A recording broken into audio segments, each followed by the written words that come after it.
The phone rang, dragging me out of sleep in the dead of night. I fumbled for it on the nightstand, my eyes blurry. It was George, my father-in-law. That was unusual. He never called this late. My stomach tightened with a bad feeling even before I answered. "Alex?" His voice was strained, tight with panic. "It's Linda. She was in a car accident. It's bad. They need money at the hospital right now. Can you bring some? Hurry." My mind snapped awake instantly. Linda? In an accident? "Oh my God, George, is she... How bad is it?" "Serious," he choked out. "Just hurry, Alex. Bring cash if you can, whatever you have." He hung up before I could ask more. I threw the covers off, my heart pounding. I turned to my wife, Megan, shaking her shoulder gently. "Megan, wake up. It's your mom. She's been in a car crash. Your dad just called. He needs us at the hospital with money." Megan blinked awake, confused. "My mom? What happened?" "A car accident," I repeated, already pulling on jeans. He said it's serious. We need money. We don't really have much cash here. Listen, we'll have to use the money from the bride price for now. It's the only large sum we have access to immediately. The moment those words left my mouth, Megan's expression changed. The sleepiness vanished, replaced by a sharp, defensive look. "No way," she said flatly, sitting bolt upright. "Absolutely not. It's your mom who got hurt. Why should we touch my bride price?" She crossed her arms. "Can't you borrow money from your relatives? Your brother? Your cousins?" I stared at her, completely taken aback. Did she mishear me? "Megan, what are you talking about? It's your mom, Linda, your dad, George just called me. And even if it was my mom, wouldn't we help?" I couldn't wrap my head around her reaction. "This is a life or death situation, and you're worried about the bride price money right now?" She rolled her eyes, a gesture that felt incredibly jarring given the circumstances. "Okay, fine," she snapped. "Then give me an IOU. Write it down. Promise that however much money you use tonight, you'll pay it all back to me later, every single cent." I was speechless for a second time in less than a minute. An IOU? Now?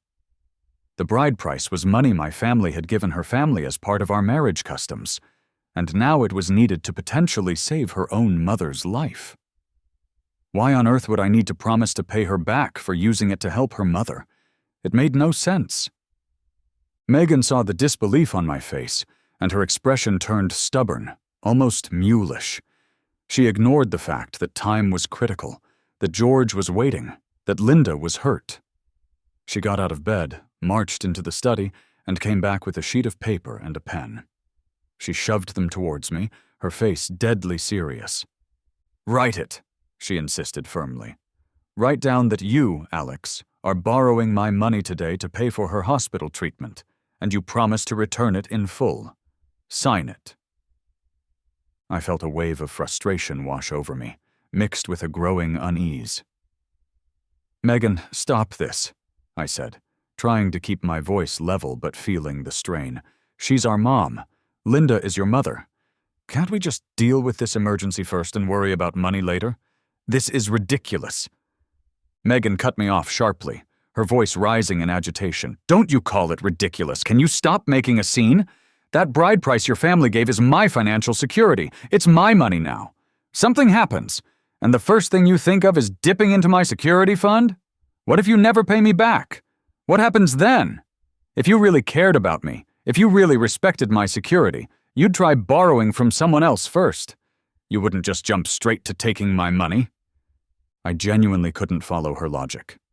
It felt like we were speaking different languages. "Borrowing from relatives takes time, Megan." I tried to reason patiently, though my patience was wearing thin. "We need money now. And are you seriously unwilling to use this money to help save your own mother? How can you be so cold about this?" Her face crumpled then, twisting into a wounded expression. Tears suddenly welled up in her eyes and started spilling down her cheeks. "Oh, great," she sobbed, her voice thick with emotion. So now you're resorting to moral blackmail? Is that it? Trying to make me feel guilty? She wiped angrily at her tears. Right from the start, you put a life-or-death situation against my bride price, forcing me to choose, making me look like the bad guy. You have plenty of relatives you could call. Your brother makes good money. Why haven't you called him? Or you could just give me the IOU. Why is that so hard? I could feel my own anger starting to simmer beneath the surface. I was shaking slightly, caught between disbelief and fury. Why should I write you an IOU for using money to help your mother? I repeated, emphasizing the words. My resistance only made Megan more agitated. Her voice got louder. Fine, then have Dad write one. Your dad. He's a grown man, isn't he? Why should his wife's hospital bills be paid using his daughter-in-law's bride price money? Let him take responsibility. It hit me then. She still thought it was my mother who was hurt. Despite me saying, Linda and your dad, she had somehow gotten it stuck in her head that it was my mom in the hospital. The mention of your dad confirmed it. Was she really this dense? Or was she deliberately misunderstanding? Trying to stay calm, though it felt impossible, I forced myself to negotiate. Okay, Megan, fine. You write up the IOU first. We need to get going. Once we get to the hospital, I'll have your dad, George, sign it and stamp it whatever you want. Happy? Only then did she seem slightly satisfied. She nodded, sniffing, and sat down at the small desk in our bedroom to start drafting the IOU. She carefully wrote out the terms, specifying the borrower, George, apparently, and the lender, herself, the amount, the full bride price sum, and the repayment conditions. Watching her meticulously craft this document while her mother was potentially fighting for her life felt surreal. Just as she was finishing, my phone, lying on the bed, rang again. It was George. I figured he was calling to see where we were, getting impatient. I snatched up the phone. George, we're getting ready. We'll be there as soon as— Where's the money, Alex? He interrupted, his voice even more frantic than before. They need a deposit to start some procedures. Can you transfer a few $1,000s to me right now? Just something to get started? I turned to Megan, who was carefully reviewing her handwritten IOU. Megan, time is really critical now. Your dad needs a deposit immediately. Can you just transfer a few thousand from your regular account first?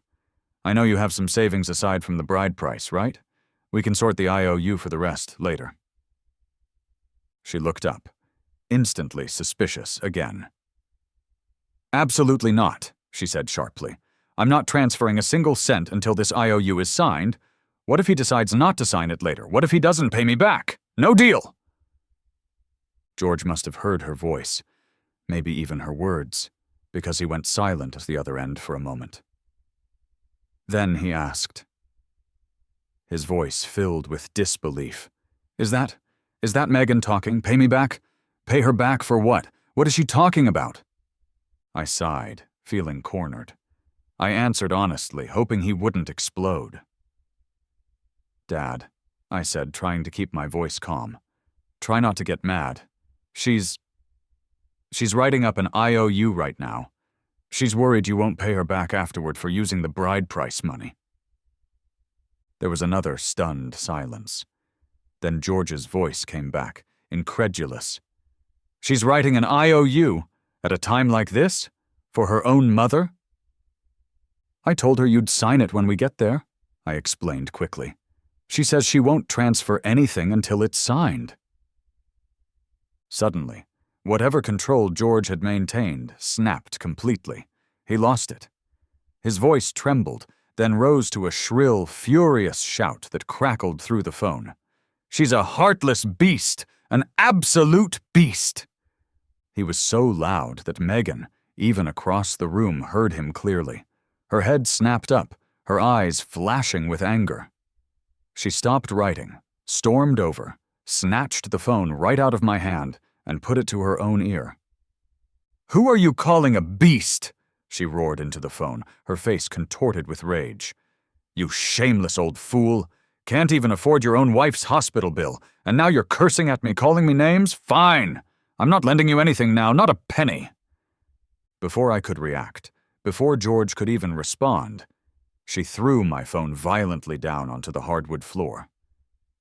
There was a sickening crack. I scrambled to pick it up. The screen was shattered, a spiderweb of cracks radiating from the impact point. It had gone completely black. I frantically pushed the power button, but nothing happened. It was dead. Megan stood there, trembling all over, breathing heavily, consumed by her own fury. "He dared to curse at me?" she spat, her voice dripping with venom. "That old man, screeching like some kind of freak, how disgusting." Just then, her phone, sitting on the desk where she'd left it, started ringing. We both looked over. The caller ID displayed Dad.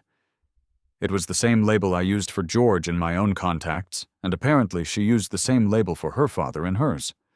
The irony was thick enough to cut with a knife. Megan stalked over to her phone, snatched it up, and answered with a sneer. "What? Calling again to insult me some more? Is that it?" She listened for only a second, her expression hardening further, then contemptuously rejected the call. She threw her phone onto the bed and turned back to me, her eyes cold and hard. "He was the one who started hurling insults," she declared stiffly. "So forget it. I'm not lending anything now. Not the bride price, not my savings, nothing. You want money? Go ask your relatives. Go beg your friends, but don't you dare touch my bride price."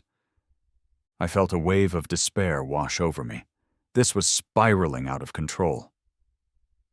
"Megan, how can you do this?" I pleaded, my voice low and strained. "How can you just refuse to help? Your mother is in mortal danger. As her child, not helping when you can, that's practically illegal, isn't it? Neglect." She scoffed, unmoved. "Don't try to scare me with the law, Alex. It won't work. We just had the wedding banquet, sure, but we haven't even gone to register the marriage officially yet. We don't have the marriage certificate. So, legally, the law doesn't really apply to me in that way. I'm not technically your wife yet." She paused, then added, her voice dropping to a menacing tone. "And let me tell you something else.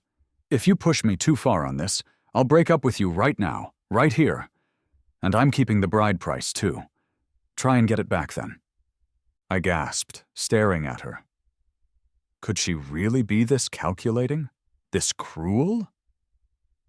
"Megan," I said, trying one last time to break through whatever delusion she was clinging to. "You do understand this is your own mother we're talking about, right, Linda? Not my mother?" She paused, a flicker of uncertainty crossing her face for just a fraction of a second. But then it vanished, replaced by a chilly, skeptical laugh. "Nice try, Alex," she said, her voice dripping with sarcasm. "You're trying to trick me, aren't you? Trying to manipulate me so I'll pay up. If it was really my mom in the hospital, would my own dad call me a beast? Would he scream at me like that? Don't be ridiculous." I realized then that reasoning with her was utterly pointless. She was convinced this was some elaborate plot, that George's anger was proof it wasn't really her mother. There was no time to argue anymore. Linda needed help. I remembered Megan had mentioned her bank card for the bride price account was in her wallet on the dresser. I also knew the PIN. We'd set it up together. Without another word, I grabbed her wallet, pulled out the specific bank card, and made a dash for the door. But Megan reacted instantly. Seeing me with the card, she panicked. "No, give that back!" she shrieked, lunging at me to snatch the card away. I held it tight, trying to get past her to the door. We struggled for a moment, a clumsy, desperate tussle in the bedroom doorway. When I wouldn't let go, she bent down suddenly and sank her teeth hard into my forearm. The pain was sharp and intense, making me cry out and instinctively loosen my grip. She ripped the card from my hand. I looked down at my arm. A deep, bloody set of teeth marks was already forming on my skin where she had bitten me. Clutching my wound, I watched her retreat a few steps back into the room, clutching the bank card protectively to her chest. Her eyes, staring back at me, were filled with a mixture of fear and hatred. Noticing the fury building in my own eyes as I looked from my bleeding arm to her, she gritted her teeth. "You were actually trying to forcefully take my bride price money," she accused, her voice trembling but defiant. "Just to save your own mother, weren't you? If it was really my mother in trouble, would you be this desperate? Would you resort to stealing from me?" It was unbelievable. Even after everything, even after biting me, she still clung to the belief that it was my mother in the hospital, not hers. That this was all about me trying to get her money for my family. "Megan," I said through gritted teeth, the pain in my arm throbbing, "if you don't believe me, just call your parents. Call your dad back. Call your brother. Ask them yourself who's in the hospital." She scoffed again, shaking her head vehemently. "Do you think I'm stupid? Call them? You just want me to call them so you can all gang up on me, guilt-trip me together into giving up the money. No way! And you are absolutely not allowed to tell them about any of this. Don't you dare mention the money or the IOU." With that, she suddenly spotted a pair of scissors lying on her dressing table. She snatched them up, and in a move that shocked me completely, held the sharp blades against the bank card she was still clutching. "No!" I shouted urgently, my heart sinking. "Megan, don't!" She eyed me warily, the scissors poised over the plastic card. "Listen to me," I said quickly, trying to sound calm despite the rising panic. "That bank card, we just opened that account specifically for the bride price money, remember? We set it up together at the bank branch just last month. I haven't even linked it to any mobile banking apps yet. We haven't set up online access. If you cut that card up, we won't be able to get the money out tonight at all. Not from an ATM, not online. It'll be completely useless until we can get to the bank branch, and they aren't open now." She glared at me coldly, the scissors still hovering. "Maybe I should cut it up," she retorted, her voice hard. "When that old fool called me a heartless beast on the phone, he should have known better. He should have known I'm not the kind of person who just stands by and lets people insult me without consequences. He wanted to hurt me. Fine. Let him see what happens." I felt a wave of utter despair wash over me. "Megan, please," I begged. "That was your dad, George. He's scared and worried about Linda." But it was like talking to a brick wall. Megan seemed almost possessed by her anger and paranoia. A crazed look entered her eyes. "He's your dad," she shouted back, completely irrational now. "Not mine.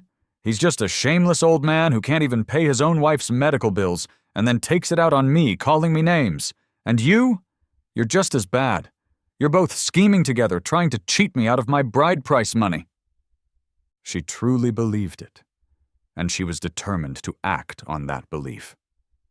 Right there, in front of my horrified eyes, she squeezed the handles of the scissors. With a sharp snip, she cut the bank card clean in half. The two pieces fluttered from her hand onto the bedroom carpet, watching our last, best hope for getting funds quickly being deliberately destroyed like that. I just felt all the energy drain out of me. I stumbled back and collapsed onto the edge of the bed, utterly defeated. "It's over," I murmured, mostly to myself, feeling numb. "Everything's over." Megan gave a short, derisive snort. She seemed to take my despair as some kind of victory. "Well, go on then," she said dismissively. "Go to the hospital. Go see your mom by yourself. I'm certainly not going." She picked up the two pieces of the bank card, tossing them onto the dresser. "Besides," she added with a shrug, "what are you so worried about anyway? By law, doctors have to try and save a patient, don't they? They have to provide emergency care, regardless of payment." I looked up at her, shaking my head helplessly. "Yes, Megan. They'll keep her alive, sure," I explained, my voice flat and tired. "But that just means the most basic care. Stabilization. Without money up front, we can't decide which medications they use, what kind of equipment is available, or if they can even perform certain necessary surgeries. We can't pay for continued treatment after the initial stabilization. She could be saved from dying right now, only to end up severely disabled or facing complications in a few days because we couldn't afford the proper care. It's not that simple. My wife just shrugged again, completely unconcerned. Her detachment was chilling. "Well, then, why are you still standing here?" she asked coolly. "Go borrow money from your own relatives, like I told you to. Go figure it out." She paused, then added almost as an afterthought, "Oh, and by the way, I meant what I said earlier. I'm not registering our marriage with you anymore. We're done." I froze, staring at her. She wasn't planning to get our marriage certificate ever, yet she still expected me to go out and borrow money, presumably large sums, to save the life of the woman who would have been my mother-in-law. The absurdity was staggering. "Why?" I asked quietly, needing to understand this final twist. "Why won't you get the certificate now?" She sighed dramatically, as if explaining something obvious to a child. "Alex, think about it," she replied matter-of-factly. "Who knows how much it's going to cost to save that old lady? It could be tens of thousands, hundreds of thousands. It could be a bottomless pit of medical bills. Once we're legally married, any debts incurred during the marriage usually fall on both spouses. I don't plan on ruining my entire life, being saddled with potentially massive debt, just to cover her bills. I'd rather cut my losses now and just not marry you at all. It's smarter this way." I was devastated, not just by the breakup, but by the cold, calculating logic behind it. "I don't understand," I whispered, shaking my head. "Spending money to save your own mother, that would ruin your entire life?" Megan walked closer to me then, her expression softening slightly, shifting into one of earnest, almost confidential explanation. "Listen, Alex," she said, lowering her voice slightly. "Let's be practical. Mom, she's already getting up there in years, right? Wouldn't it maybe be better, kinder even, if she just went peacefully, without all the suffering and the huge expense?" Stunned into silence, I could only stare at her. Did she really just suggest it might be better if her own mother died? "Megan," I finally managed to say, my voice hoarse. "Do you even hear yourself? Do you realize what you're saying?" She pressed on, insistent. "Don't look at me like that. Don't blame me for being heartless. Let's just do the math here. If a car accident is bad enough that she needs critical care, it could easily cost hundreds of thousands of dollars. Maybe more. How are we supposed to afford kids in the future if we blow all our savings? Well, my savings, the bride price on that old woman's treatment. What about buying a home? You know we wanted to buy a place in a decent school district eventually. That takes serious money. You're not thinking about our future at all." I hesitated, completely thrown by her calculating perspective on her mother's life versus our future finances.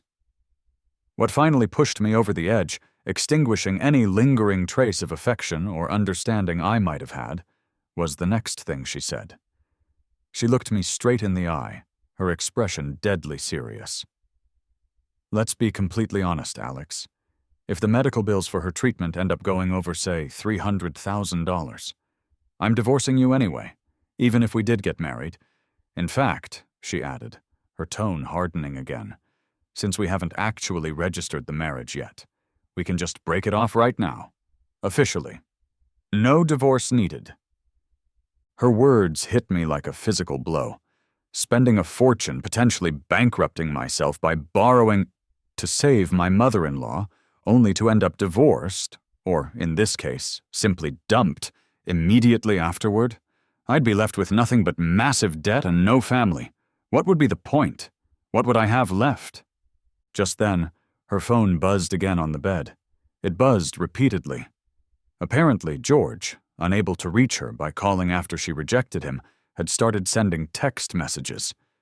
He was clearly still furious, and his words, visible in the notifications popping up on her lock screen, were raw and unfiltered.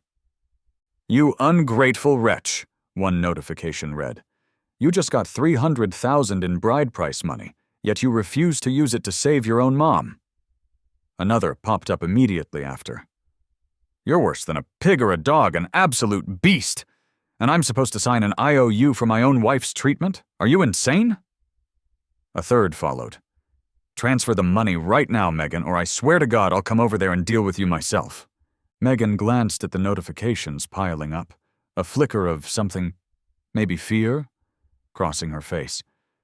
But she let out a weary sigh instead of showing any real alarm. She didn't even open the texts to read them fully. Instead, she picked up her phone and showed me the lock screen with the angry message previews. "See?" she said, her voice flat. "See how he's insulting me? Threatening me now? This is what I have to deal with." I felt a surge of pity, not for her, but for George. "Megan, Dad's just out of his mind with worry," I said quietly. "He doesn't mean it. He's scared for Linda." She shook her head dismissively, her face hardening again. "Stop calling him Dad," she snapped. "Starting right now, he's not my father. He's just a disgusting old man to me, threatening his own daughter." I realized then that there was truly no point in talking to her anymore. She was lost in her own narrative of victimhood and betrayal. George was clearly desperate, though. This was still a matter of life and death for Linda. My own phone was broken. I looked at Megan's phone, still in her hand. "Can I use your phone?" I asked, trying to sound neutral. "I need to call our relatives, my relatives and friends, see if I can borrow some money quickly." She shrugged, seemingly indifferent now that she had declared their relationship over. "Go ahead," she replied nonchalantly. "But like I said, we're not legally married yet. So any money you borrow now, it wouldn't be considered shared marital debt. If it turns out to be a huge loan, neither of us should have to drag the other down financially. We'll just split up peacefully, no strings attached. Agreed?" I just nodded, not wanting to argue further. I took her phone and started scrolling through her contacts list. I didn't have my family's numbers memorized, especially not my cousins or extended relatives. My own phone held all those contacts. I scanned her list, looking for anyone I knew well enough to ask for an urgent loan. My eyes landed on the name of her best friend, Sarah. They'd been close since childhood. Sarah knew me well, too. Maybe she would help. Just as I was about to tap the call button next to Sarah's name, Megan, who had been watching me over my shoulder, saw the name highlighted on the screen. She snatched the phone away abruptly. "Who are you calling?" she demanded, her face flushing scarlet with sudden anger. "Are you calling Sarah for money? My best friend?" "Yes," I said simply. "Why not?" "Are you out of your mind?" she fumed, her voice rising again. "Why would you ask my friend for money? Don't you have your own relatives, your own buddies? Call them." "I told you," I said, trying to stay patient. "You smashed my phone. I can't call any of my people. I don't have their numbers memorized. I only have access to your contacts right now." She glared at me, her eyes blazing. "You really are a piece of trash, Alex," she spat. I stared back at her, incredulous. Here was a woman actively refusing to help save her own mother, who had just bitten me, destroyed my phone, and cut up the only readily available source of funds, and she had the audacity to call me trash? It was almost laughable in its absurdity. She continued her tirade, oblivious to the irony. "Your mom's about to die," she raged, still stuck on the wrong mother. "And you want to drag my friends into it? Begging them for money? This is your family's crisis. Don't you dare dump it on other people, especially not my friends. How embarrassing for me." I tried one more time, though I knew it was likely futile. "Megan, stop being unreasonable, please. Your mom is lying in a hospital bed right now, waiting for you, for us, to help save her life. Can't you see that? Megan just sneered, a knowing, cynical look spreading across her face. "Wow," she said slowly, nodding her head. "You've really got it all planned out, haven't you, Alex? Very clever." I couldn't fathom what she meant by that. "What plan? All I wanted was to get money to the hospital for Linda." She elaborated, her voice dripping with suspicion. "Oh, I see exactly what you're doing now," she continued, pacing the room agitatedly. "You know I won't just hand over my bride price money, right? So your backup plan is to have me borrow money from my relatives and my friends instead. Pretend it's for us. Then later, when the bills come due, you'll refuse to help pay them back. You'll say it wasn't your debt. That would leave me holding the bag, forced to use my bride price money to settle the debts with my own friends and family, just to save face. Isn't that your little scheme? Isn't that right?" I sighed, rubbing my temples. It was exhausting trying to follow her twisted logic. "Megan, isn't it obvious?" I replied wearily. "Why should I pay back loans taken out to save your mother, especially when you've made it clear we're breaking up and you're keeping the bride price? You said yourself the bride price is your security fund. If there was ever a time to actually use that security fund, wouldn't saving your own mother's life be it?" She practically yelled then, stomping her foot. "Stop spouting nonsense! That money is my security. It belongs to me and me alone. Not for her, not for you, not for anyone." In her fury, she suddenly grabbed her phone back from where I'd set it down, opened the WeChat app, and navigated to her family group chat. Her hands were shaking with anger as she held down the button to record a voice message. "Listen up, everyone!" she practically shouted into the phone, her voice trembling with rage. "Uncle, auntie, cousins, if my husband, Alex, tries to borrow any money from any of you tonight, telling you it's for that old woman's surgery, do not lend him a single penny. I'm telling you right now, I will not pay it back. Not 1 cent. I don't care if that old hag lives or dies." She sent the message. Almost immediately, replies started popping up in the group chat feed visible on her screen. Someone, identified presumably as her uncle, typed back in shock. "Megan, are you even human? What are you saying?" My wife, incensed, typed back furiously with her thumbs. "Uncle, you don't know the whole story, so don't you dare jump to conclusions and judge me. Do you know he tried to use my bride price money to pay for the medical bills? My money!" Her uncle seemed even more stunned by her reply. He typed back, "Then use the bride price. So what? This is a matter of life and death. How can you be worrying about the money at a time like this?" That sent Megan completely over the edge. She was furious. "Why should I spend my bride price?" she typed back rapidly. "I show you respect by calling you uncle, but if it wasn't for that connection, you're nobody to me. This is my money. Since when do you get to decide how I use it?" Since she was apparently the administrator of this family group chat, she immediately followed up by tapping a few buttons and kicking her own uncle out of the group. She glared at the screen, breathing heavily. Right then, another text notification from George flashed across the top of her phone's screen. It read, "I'm coming to your new place right now to get the money, you heartless beast. I swear to God, Megan, I'd rather kill you myself than let your mother die because of you." Megan was still in the middle of booting other relatives who had dared to question her out of the group chat. When she saw that threatening message pop up, she went absolutely livid. She swiped dismissively at the notification banner, without actually opening the text to read the full context or see the number clearly, and immediately dialed the emergency number for the police. While the call was connecting, she turned to me, her eyes blazing with a mixture of fear and vindictive triumph. "You see that?" she demanded, gesturing towards her phone. "You see what he just wrote? He threatened to kill me. Your father. I'm reporting that old man to the police right now. Let's see how tough he is in jail." Panic seized me. "Megan, no, don't call the police," I pleaded urgently. "It's George, your dad. He's just out of his mind with worry and anger. He doesn't mean it. Linda, your mom, is still in the hospital.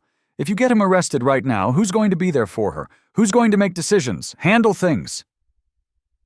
She gave a frosty, humorless laugh. "Don't bother pleading for him," she sneered, her voice dripping with contempt. "You're disgusting, Alex. I can see exactly what kind of person you are now. You'd rather stand by and see your own wife threatened and mistreated than stand up for her. Marrying you was the biggest mistake of my entire life." Outraged by her accusation, I shot back, "When did I ever mistreat you? When did I not stand up for you?"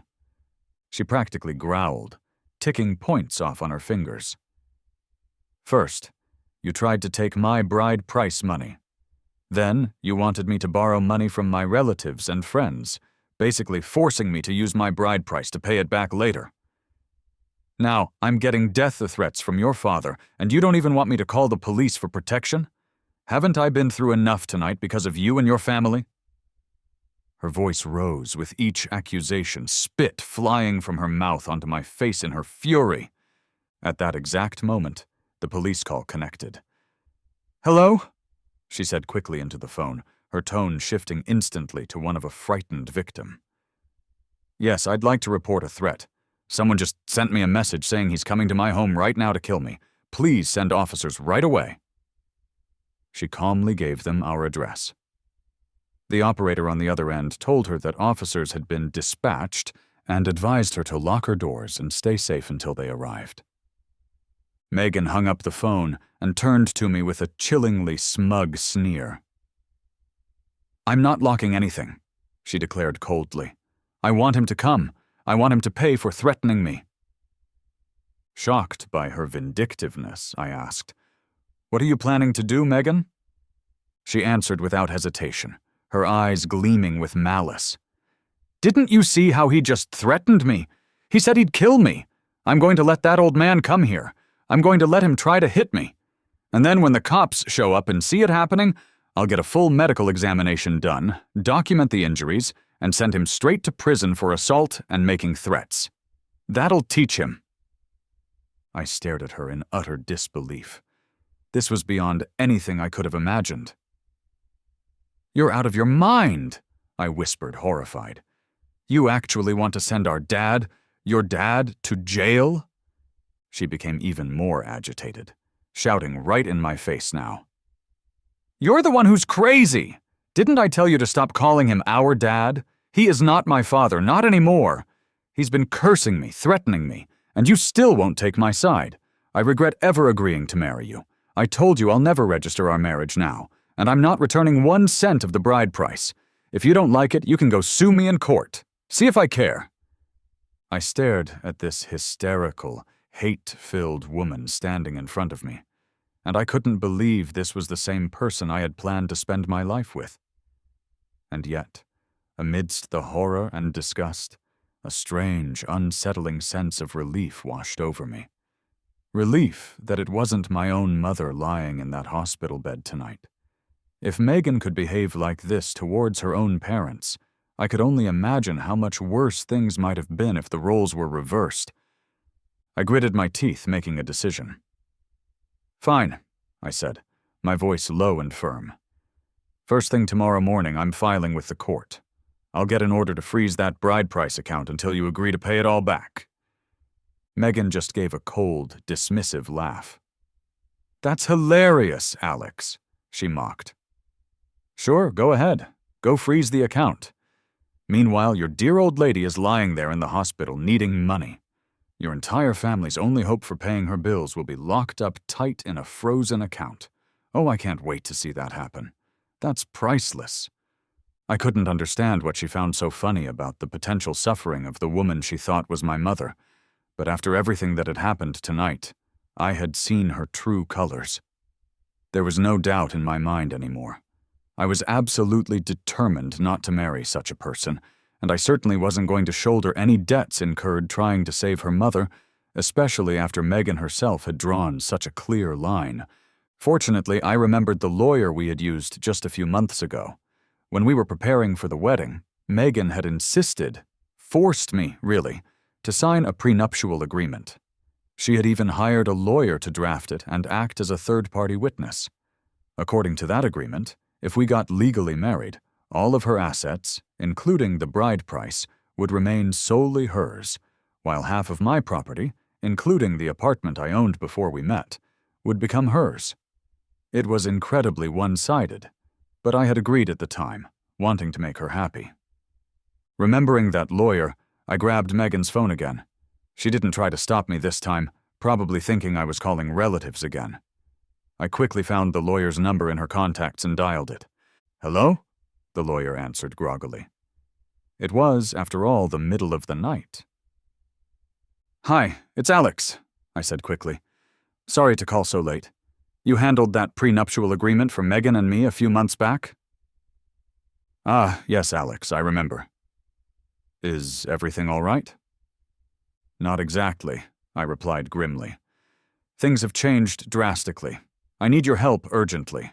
You already have all our information on file. I need you to prepare an emergency application to the court first thing in the morning. I need to request an immediate property freeze on the bank account holding the bride price funds. Megan is refusing to return the money after our relationship has ended before the legal marriage. It's complicated, but time is critical." The lawyer sounded surprised, but professional. "Okay, Alex. I understand urgency. I can prepare the necessary paperwork tonight and file it as soon as the court opens. Can you give me the account details again?" I quickly read him the account number from the severed card pieces on the dresser. "Got it," he said. "I'll get on this right away." After I hung up, Megan, who had been listening with a smirk, sat down on the edge of the bed and jeered. "Yeah, go on. Call your lawyer. Freeze the account. It's still better than letting you use my money to save your mother. Absolutely priceless." I snapped back, tired of her willful ignorance. "Megan, for the last time, it's your mother who's dying. Linda!" From my perspective now, since she had definitively given up on getting legally married to me, her mother's fate was no longer my responsibility either. The ties were cut. My blunt statement seemed to finally, truly hit her. But instead of understanding, she went completely ballistic. She pointed a trembling finger right at my face. "You watch your mouth!" she shrieked. "Your own family member is dying. Don't you go cursing my mother. Don't you dare wish death on her." She still couldn't or wouldn't grasp the truth. Her own mother was the one in the accident. "It's your mom who's on her deathbed, Megan," I stated bluntly, hoping the sheer force of the words might penetrate her denial. "I'll rip that filthy mouth of yours right off," Willow hollered, losing all control. In a blind rage, she lunged at me again. I was just about to try and explain, slowly and clearly, that it really, truly was her mother, Linda, in the hospital, when she grabbed my face with both hands and started yanking, trying to scratch me. She even tried to shove her phone, which she had snatched back, into my mouth, hissing through clenched teeth. "So you want to spew garbage about other people dying, huh? Saying my mom's dying? My mom never did anything bad to you. Shut your filthy mouth." I couldn't speak because my mouth was full of her phone, and she managed to land several stinging slaps across my face before I could react. I felt a sudden surge of fury. Never in my life had my own parents laid a hand on me. And here was this woman, who had just moments ago made it crystal clear she had no intention of marrying me, or returning the substantial bride price my family had paid, physically attacking me. I lost control. I grabbed her forcefully by the hair, pulled her away, and landed 2 solid punches squarely on her face. She staggered back several steps, looking dazed and shocked, almost losing her balance. Staring at me in disbelief, her hand flying to her already swelling cheek, she whispered, You actually hit me." "You attacked me first," I retorted, breathing heavily, the adrenaline coursing through me. "Why shouldn't I hit back?" "I'll fight you to the death," she screeched suddenly, her shock turning back into rage. "Go on. Hit me harder. Hit me again. Cover me in bruises. Then I can show the police. I can send you straight to prison for assault." She flung herself at me again, sobbing hysterically, scratching and clawing. even though she clearly wasn't strong enough to physically overpower me. Every time she tried to scratch my face with her sharp nails, I just pushed her firmly away. She'd stumble backward, sometimes tumbling onto the floor, only to scramble back up and come at me again, consumed by rage. Realizing she couldn't beat me physically, she resorted to words again, spewing the most vile curses imaginable, her voice thick with malice. "I hope your mother dies," she screamed, her face contorted. "I hope she's the one lying on that operating table tonight. I hope she dies in the worst, most agonizing way possible. It's her own fault anyway for raising such a worthless piece of trash man like you. Serves you right if she dies." Hearing her curse, the woman she still thought was my dying mother was the absolute last straw. My response was cold and deliberate. "It's your mother who's really dying, Megan." "Don't you dare curse my mom!" she shrieked again, completely unhinged. She flew into another rage, charging at me, screaming at the top of her lungs like a wild animal. In her desperation, she even snatched the small fruit knife we kept on the coffee table and lunged at me with it, the blade pointed towards my chest. Reacting purely on instinct, I slapped her hard across the face again. The force of the blow left her momentarily stunned, her eyes wide with shock. In that split second, I grabbed the wrist of the hand holding the knife and gave it a sharp, hard twist. The difference in our strength was too great. She cried out in pain, and the knife clattered harmlessly onto the floor. Realizing she couldn't beat me, couldn't even hurt me, she just stood there, panting, tears streaming down her face, and started screaming curses again, her voice hoarse. "Your mother's dead! She's going to die tonight! I swear tomorrow I'm opening a bottle of champagne to celebrate her death!" I'd had enough of her insanity, her vile words.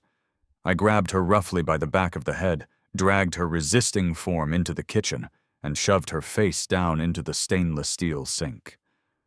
I turned on the cold water tap full blast, holding her head firmly under the running stream, determined to wash that foul mouth of hers out. She gasped and choked, unable to breathe properly, her head pinned under the gushing water. She coughed and sputtered, tears mixing with the cold tap water streaming down her face. Holding her there, my voice chillingly calm, I asked, "Have you insulted me enough now?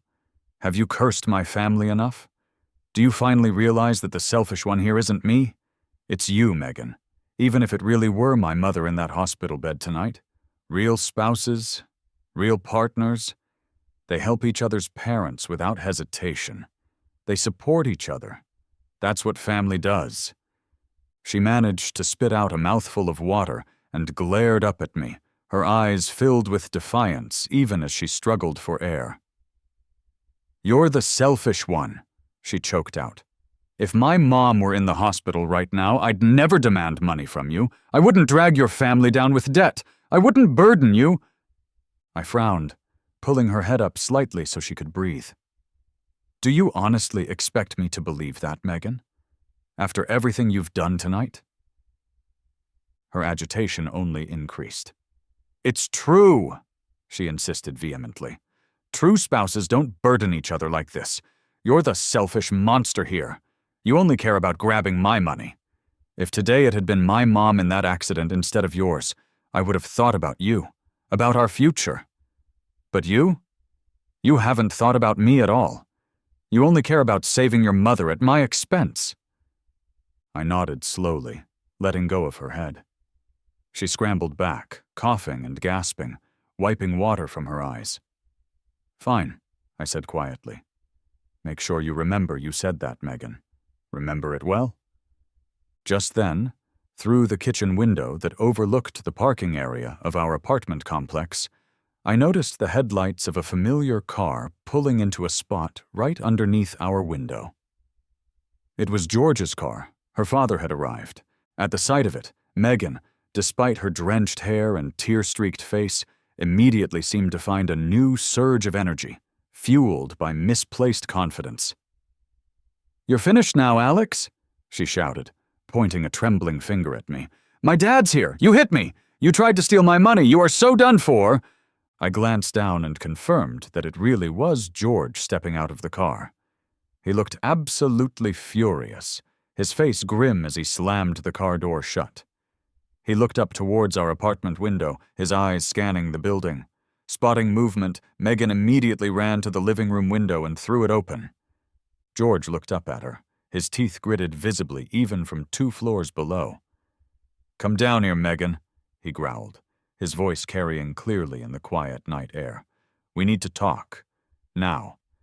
Megan, however, clearly wanted him to come upstairs.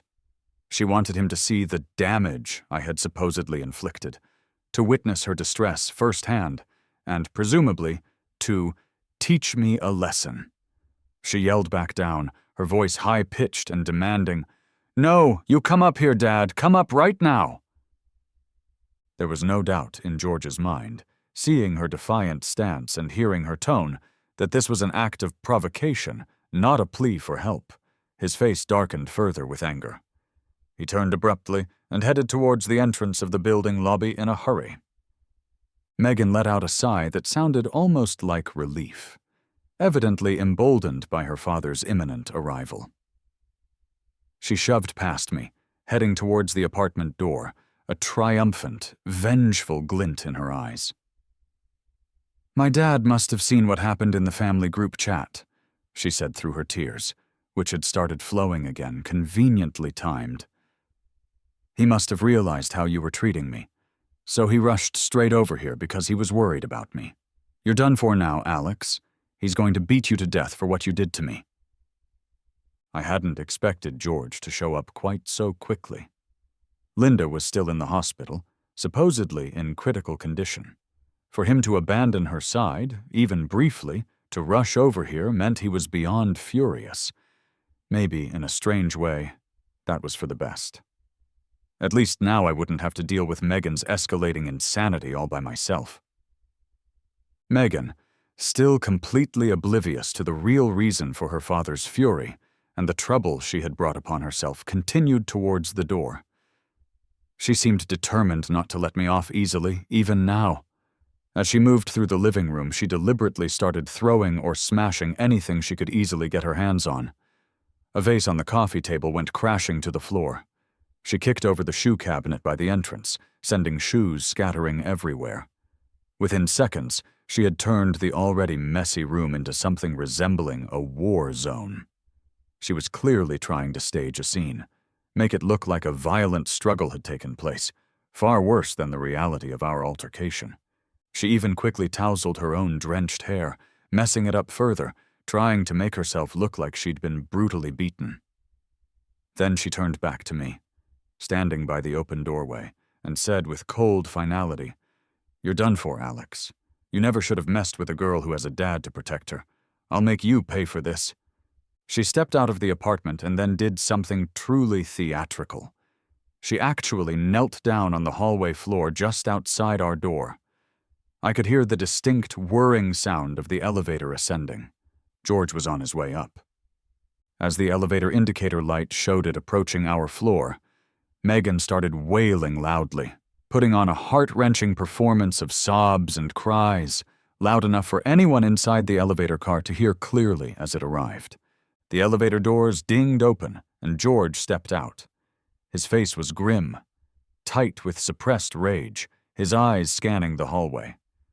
Megan spotted him instantly and cried out dramatically, pointing a shaking finger back towards me inside the apartment. "Dad, he hit me! Alex hit me! Look at me!" she sobbed. "All because I wouldn't hand over my bride price money. Just because I wouldn't give him my money to save that dead old hag." That one phrase, calling Linda, his wife, her own mother, a dead old hag, was all it took. I saw George's hands curl instantly into tight fists at his sides. Whatever sliver of control he might have been clinging to vanished in that moment. Megan kept on sobbing, playing the victim role to the hilt. "Dad, I want a divorce," she cried, crawling towards him on her knees in the hallway. "Well, not a divorce. We're not married, but we're breaking up. I refused to give him what he wants. I told him I'd rather have the court freeze the money than let him use it to pay for the medical bills. I want that old hag to just stay on her hospital bed. I want her to feel the despair and hopelessness before she finally dies." George, however, seemed to still be thinking clearly enough, even in his rage, to know that saving Linda's life had to come first. Ignoring his daughter's dramatic complaints for the moment, he bit back his fury and turned his attention to me, standing just inside the apartment doorway. "Alex," he said, his voice dangerously low. "Where's the bank card? The one with the bride price money?" I just shrugged helplessly and answered honestly. "I tried to grab it earlier to head straight to the hospital," I explained, gesturing towards Megan still kneeling on the floor. "But your daughter stopped me. She fought me for it. Then she took a pair of scissors and cut the card clean in half." I pointed to the 2 pieces still lying on the dresser inside. "And since we never linked that account to mobile banking or online access, there's absolutely no way to use that money tonight. It's useless until the bank opens." Hearing this, hearing that the money was inaccessible because of Megan's actions, George started walking forward with increasing speed, his eyes fixed on his daughter. Megan, still oblivious, pointed back at me, tears still streaming down her face as she tried to continue her accusations. "He tried to steal it, Dad," she insisted. "But I managed to snatch the card back from him. And then I cut it up. I stopped him." She wanted to keep blaming me, keep painting herself as the hero defending her money. But George couldn't hold back his rage any longer. He didn't even pause. He lifted his foot and delivered a swift, hard kick directly to her tear-stained face. Caught completely off guard, never in her wildest dreams, clearly, did she imagine her own father would strike her. Megan cried out in pain and surprise. The force of the kick sent her sprawling face first onto the hallway floor with a hard thud. She rolled over, clutching her now likely bleeding nose or lip, staring up at her father with eyes wide with shock and terror. "Dad," she stammered, bewildered. Why would you hit me?" George stood over her, trembling with fury, and roared, his voice echoing in the narrow hallway. "Your mother. Linda, your mother is lying in the operating room right now, hovering between life and death, waiting on money, that money to save her life. And here you are, acting like a heartless traitor, calling her names, cutting up the card. Tell me, Megan, do you deserve this beating or not?" A wave of panic finally washed over Megan's face as the reality of the situation seemed to crash down on her. But you said... He said... It's his mom!" she cried out, looking desperately between me and her father. "Not mine! Why should I care if his mom—" I just shook my head and said coldly, "I told you countless times tonight, Megan. It's your mother who was in the accident. Linda—" She froze completely. Her whole body went rigid. Her voice shook as she turned her terrified gaze back to her dad. "Dad? You mean Mom? My mom was in the crash? My real mom is the one on the operating table." Her face went pale. "Wait." She scrambled to grab her phone, which had fallen onto the floor beside her when George kicked her. Her hands shaking violently, she fumbled with it, opening up the text message notifications she had previously ignored or swiped away. Before, she had only seen the sender's name displayed as Dad, based on her contact list. But now, frantically tapping on the actual text messages themselves, the sender's real phone number would appear at the top of the screen. She stared at the number, then looked up at her father, her face a mask of dawning horror and disbelief. This was you?" she asked in a dazed, trembling voice.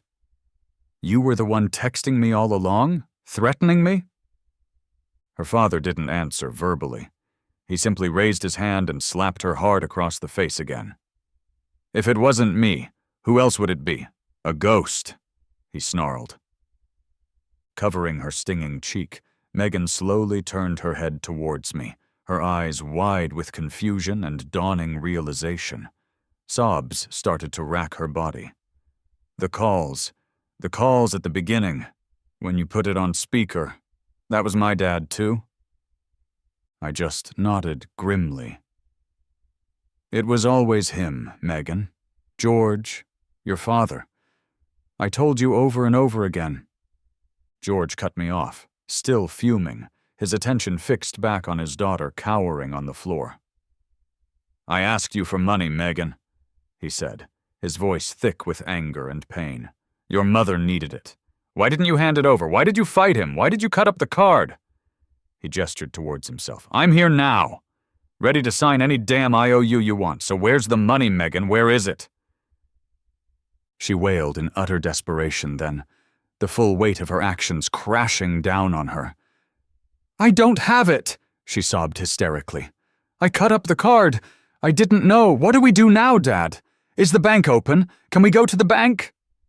George looked absolutely livid. He lunged forward, tackling her back down to the ground as she tried to scramble up. He raised his fists in helpless anger, snarling down at her. It's the middle of the night, you idiot! What bank is open at this hour? She ignored the blows he seemed ready to rain down on her, bursting into fresh, gut-wrenching tears. I didn't know it was Mom, she cried pleadingly. I swear, Dad, I didn't know it was my real mom. If I had known, I would have transferred the money right away. I would have given him the card, I swear. Maybe because things were so chaotic and loud in the hallway, none of us, not George, not Megan, not me, had noticed that the elevator had apparently gone back down once already after dropping George off. Suddenly, it dinged again, and the doors slid open right behind George. 2 uniformed police officers emerged briskly from the elevator. The moment they saw George pinning Megan to the ground, seemingly about to strike her, they moved quickly, grabbing his arms and pulling him off her, pinning him against the hallway wall. Startled and confused by the sudden arrival of the police, George exclaimed, "What the? Who called the cops?" I answered quietly from the doorway. Your daughter did. Instantly, George's face went pale as ash. He looked utterly defeated. Megan, seeing the police restraining her father, broke down completely. Dad, no! Officers, wait! She sobbed, scrambling to her feet. I didn't call them for him. I called because I thought the person threatening me on the phone. I thought it was my father-in-law, not my real dad. Then she turned and cast me a murderous look, her eyes blazing with hatred despite her tears. Through clenched teeth, she hissed, You scum, Alex! She quickly tried to compose herself, realizing arguing with me was pointless now. Survival mode kicked in. I'm not going to argue with you right now, she said quickly, turning back towards the elevator. I'm rushing to the hospital to be with Mom. She then turned back to me one last time, her expression desperate. You, she ordered. You'd better call every single relative and friend you have right now. Borrow as much money as you possibly can. And tomorrow morning, first thing, you take that bride price money out of the bank too. All of it. I just looked at her coolly. Why? I asked simply. She paused, momentarily thrown by my question. Then she blurted out, exasperated. Why? Because my mom needs that money, obviously. Why else?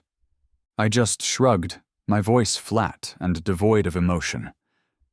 Megan, we've already decided. We're not getting married, remember? So why should I use my bride price money to save your mom? Weren't you the one who said very clearly, not even an hour ago, that if it was your mom on the operating table, you would never drag me down? You'd handle it yourself? You wouldn't burden me. She stared at me, stunned into silence. Her mouth opened and closed, but no sound came out. It was indeed something she had said herself, stated emphatically as her principle. But it seemed, in her panic, she had forgotten her own harsh words all too quickly. She turned back to the police officers, who were still holding George, trying to make sense of the situation. Please, she begged them, gesturing towards her father. Let him go. My mother is dying. We need to get to the hospital. Then she turned back to her father, sobbing again. "Dad, please, say something. Tell him. Mom's still waiting on us to save her. We need the money." But George just stood there, slumped against the wall, his face flushed red with a mixture of anger, shame, and exhaustion. He couldn't bring himself to say a word to me, couldn't bring himself to beg on her behalf. He understood perfectly what had happened here tonight. He knew the depth of his daughter's selfishness and the irreparable damage she had done. He murmured quietly, more to himself than anyone else, but loud enough for Megan and me to hear. "Did you or did you not tell him, Megan, loud and clear, that if it were his mother in trouble you'd make him sign an IOU, that you wouldn't help otherwise?" Megan wept uncontrollably. I know I was wrong, Dad. I was stupid. I'll change, I promise. I'll change from now on. Dad, please, just say something. Ask him for help." George gritted his teeth, his voice rough with emotion. "What can I possibly say now, Megan? Anything we do or say right now will only disgrace us further. Don't you understand?" A deathly pallor settled over Megan's face as she heard her father's words, realizing the finality in them. I nodded slowly. George clearly understood how serious this was, how badly Megan had behaved. Unfortunately for him, his family still had the misfortune of having produced someone like her. He gently pushed the police officer's hands away. They seemed to understand this was a family matter, spiraling out of control, and eased their grip, pushed past his daughter without another look, and gave me a long, hard look. Then, looking utterly defeated, he trudged slowly towards the elevator. Panicking, Megan cried out after him, "Dad, where are you going? Aren't you going to take the money? What about Mom?" He paused at the elevator door, his back still to her, and spat through clenched teeth. "I'll borrow from relatives and friends, the ones you didn't insult tonight. If I have to, I'll mortgage my home. I'll figure it out." He turned his head slightly. "And don't call me Dad anymore, Megan. I never raised such a heartless beast." He stepped into the elevator. The doors slid shut and he was gone. All at once, the mood in the hallway grew unbearably tense.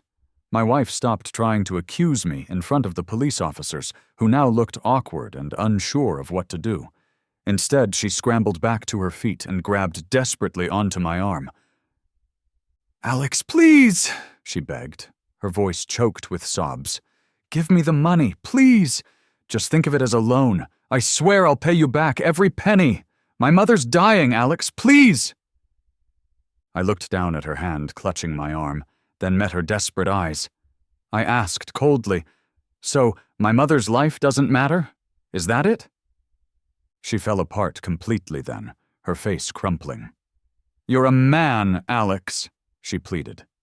"Can't you be magnanimous just this once? Can't you forgive me?" I actually laughed then, a short, bitter sound. "Magnanimous?" I repeated. "Weren't my actions at the very start of this whole thing already generous enough? Offering the money immediately? Trying to get help for your mother without a second thought?" She stared at me in a daze, unable to find any words to respond. In desperation, she let go of my arm and ran back inside the apartment. She grabbed the 2 pieces of the bank card she had cut in 2 earlier from the dresser. She frantically tried to press them back together, lining up the severed edges, hoping against hope that she could somehow tape it or hold it together well enough to at least swipe it at a hospital payment terminal. But of course it was completely pointless. In her vicious rage earlier, she hadn't just cut the plastic, she'd cut clean through the embedded electronic chip.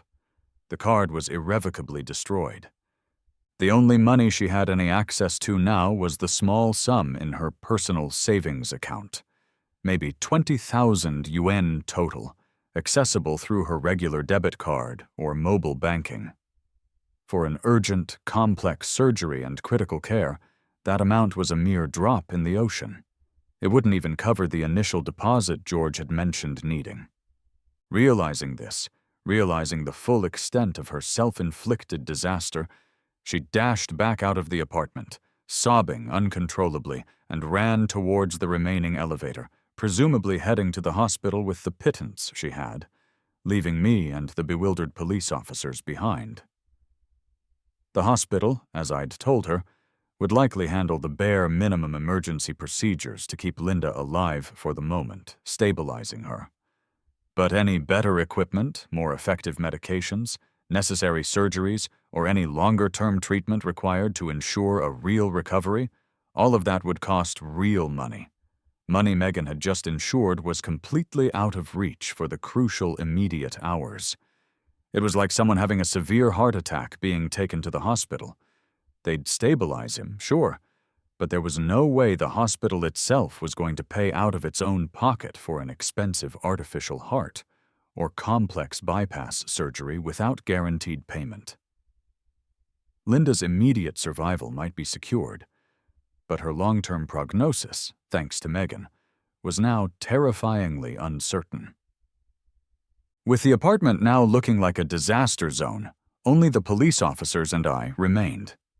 I gave them a quick, straightforward rundown of everything that had happened from the first phone call onward, the argument, the IOU demand, Megan's conviction it was my mother, her smashing my phone, cutting the card, the physical altercation, her calling the police on her own father, the whole ugly sequence of events. They listened patiently, their expressions shifting from confusion to shock, and then to something resembling pity. When I finished, one of the officers patted me gently on the shoulder and sighed. "Wow," he said quietly. That's really something. You deserve someone far better than that, son." They took a few notes for their report, mostly documenting the disturbance call and the lack of any serious chargeable offense now that the situation was clear. And then they left.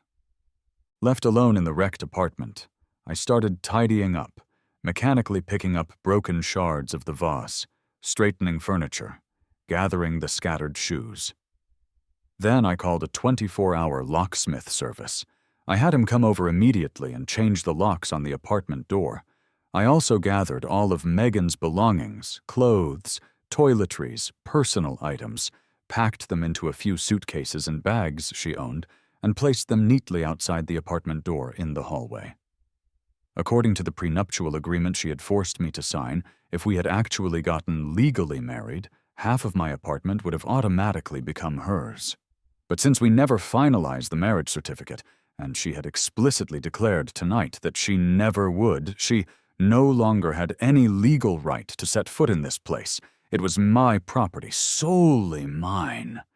Sure enough, changing the locks turned out to be the right call. Not long after the locksmith had left and I had finished cleaning up the worst of the mess, maybe an hour or so later, I heard the distinct sound of a key fumbling in the new lock. Megan was back from the hospital, apparently. Soon, realizing her key no longer worked, she started banging frantically on the door, her voice muffled but audible through the wood. "Alex, honey, open the door, please," she cried, her voice thick with tears and desperation. "I've already used up all my savings at the hospital, every last bit. The doctor just told us about the next round of treatment costs for Mom. It's so much money. Please, Alex, you have to help me. Please!" She paused, then added, her voice dropping slightly, I tried to withdraw the bride price money without the bank card at the ATM downstairs. You know, the emergency cash withdrawal option? But it only let me take out 20,000 yuan before locking the function. I'm going insane, Alex. Please let me in." I walked over to the door but didn't open it. I leaned my forehead against the cool wood for a moment, then spoke calmly, my voice loud enough for her to hear clearly. "You're really something else, Megan, you know that?" I said, my voice devoid of sympathy. "Even after I explicitly told you I wouldn't give you a single cent, you still went and tried to take out that 20,000 from the bride price account using the emergency function. Don't you recall promising just a little while ago that if it was your mother in the hospital, you would never drag me down? You'd handle it yourself?" I took a breath. Get ready to see me in court, Megan. I meant what I said about freezing that account and getting the entire bride price back." She broke down sobbing on the other side of the door, her pleas becoming more frantic. "I've got no other way, Alex. I don't know what else to do. I can only swallow my pride and beg you, please! What will it take for you to forgive me? Tell me! I'll do anything." I just sighed, feeling weary but resolute. She had truly brought all of this upon herself, especially by cutting up that bank card in her fit of rage and paranoia. Had she not done that, had she just cooperated from the start, or even just kept the card intact, she might have been able to rush to the hospital and pay the necessary bills immediately, possibly even before the lawyer could file the freeze order with the court in the morning. Or another option would have been to go to the bank branch first thing tomorrow with the damaged card and withdraw the money directly at the counter with her ID. But even that wouldn't likely have worked now. I had already texted my own mother after the police left, giving her a brief, shocking summary of the night's events. My mom, understandably outraged by Megan's behavior, especially the curses directed at her, even mistakenly, was already mobilizing. We live in a relatively small county with only a handful of bank branches that handle that specific type of account. I knew my mom. Outraged and fiercely protective, she would be leading her formidable gang of neighborhood senior friends on a coordinated stakeout mission at every single bank branch in town by the time they opened at 9 a.m. The moment Megan showed up anywhere attempting to withdraw those funds, even with ID and the cut card, she would quickly learn just how effectively a determined group of old ladies can raise a ruckus, cause a scene, and how quickly a bank manager, faced with that kind of public disturbance and conflicting claims, would decide it was safest not to release any money until the court order inevitably came through. Megan had burned every bridge. I spoke through the door again, my voice cold. "Megan, when you believed it was my mother lying in that hospital bed, you basically wanted her to die. You refused to help, you cursed her, you celebrated the idea of her suffering. That's the same as trying to kill my mother with your bare hands as far as I'm concerned. From this day on, we're finished. There's no going back, ever." She sobbed hysterically on the other side. "You're really going to abandon me, Alex? Really? Just cut off all ties between us? After everything? Is that really the choice you've made?" Her wailing and banging continued outside the door for a while longer, but I couldn't be bothered to listen anymore. It was just noise. I walked back into the living room, put on my headphones, and turned up the music loud. My choice? Right now, my choice was definitely picking Master Yi in the game I was about to start. The enemy team in the previous match had foolishly picked 5 champions without any reliable crowd control abilities. Perfect conditions for a skilled Yi player like me to run wild and carry the game. Some choices were easy. I ended up lying on the sofa, feeling strangely liberated with no one else in the apartment to bother me. I happily played my game until well past 2 in the morning, before finally putting down my phone. It struck me then how carefree and simple my life used to be, before all the wedding planning and the relationship drama had started consuming my time and energy. Originally, I had taken a week of vacation time off from work, specifically for the wedding festivities and the immediate aftermath. Now, thanks to Megan's meltdown, those days were completely mine again. Free and clear. Taking full advantage of my unexpected time off, I stayed up gaming past 2 without feeling the least bit sleepy. Once I was fairly certain Megan had finally given up banging on the door and left. The hallway outside had fallen silent. I decided to treat myself. I ordered some late-night barbecue delivery spicy skewers, grilled corn, the works. I grabbed a cold beer from the fridge. Sitting alone at my kitchen table, savoring the greasy, delicious food and the cold beer, I couldn't help remembering how incredibly tight money had been over the past year while I was diligently saving up every spare penny for that huge bride price payment, cutting back on everything, sacrificing little pleasures.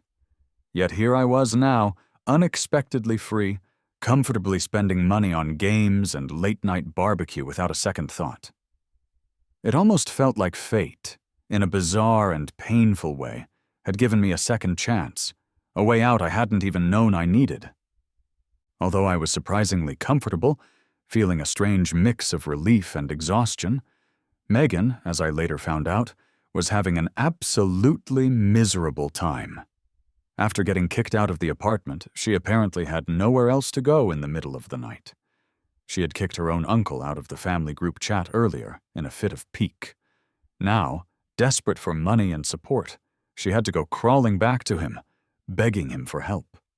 Of course, word had already spread like wildfire through their extended family about how she'd refused to pay for her own mother's treatment, how she'd cursed Linda, how she'd demanded an IOU, how she'd cut up the card. Everyone was calling her an ungrateful wretch, a heartless monster, heaping all sorts of nasty insults on her.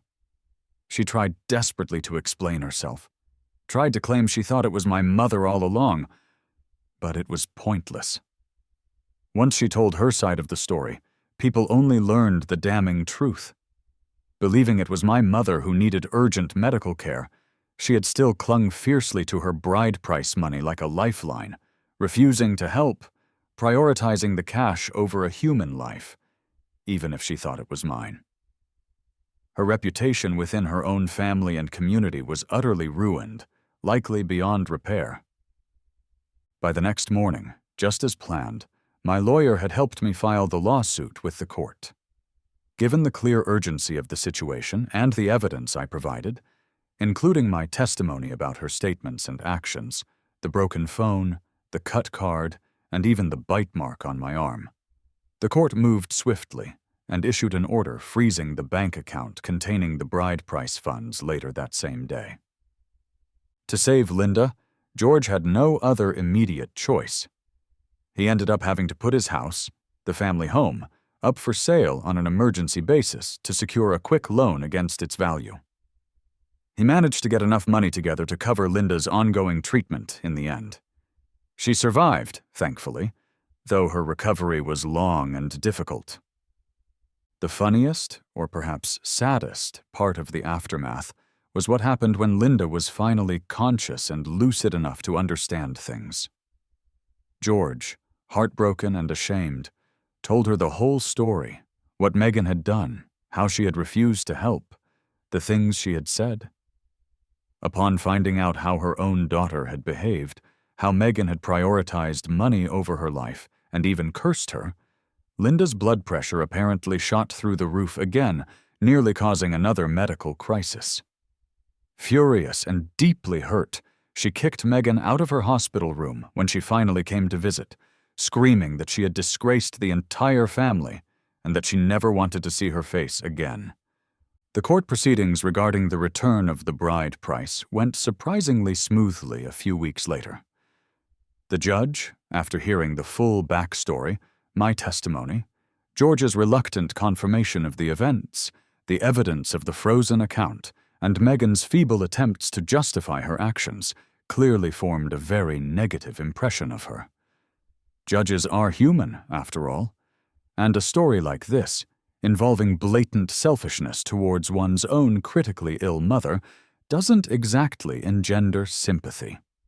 The judge ruled decisively that the entire bride price amount should be returned to my family in full, citing the fact that the marriage was never legally finalized and Megan's egregious conduct.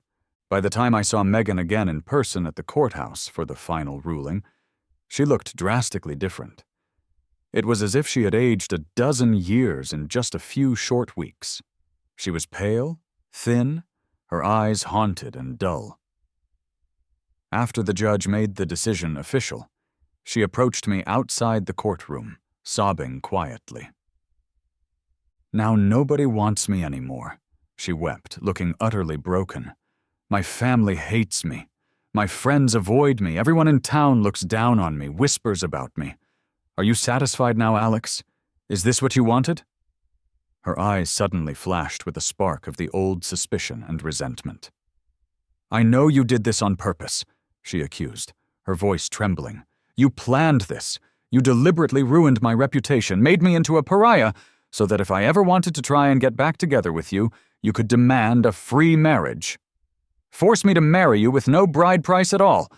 That was your plan all along, wasn't it?" I stared at her, genuinely stunned by this final, bizarre accusation. The sheer lack of self-awareness, the inability to take any responsibility for her own actions, was staggering. I couldn't even summon the energy to be angry anymore. I just looked at her, shook my head slowly, and asked the only question that came to mind. "Megan," I said quietly, "have you possibly got a tumor in your brain?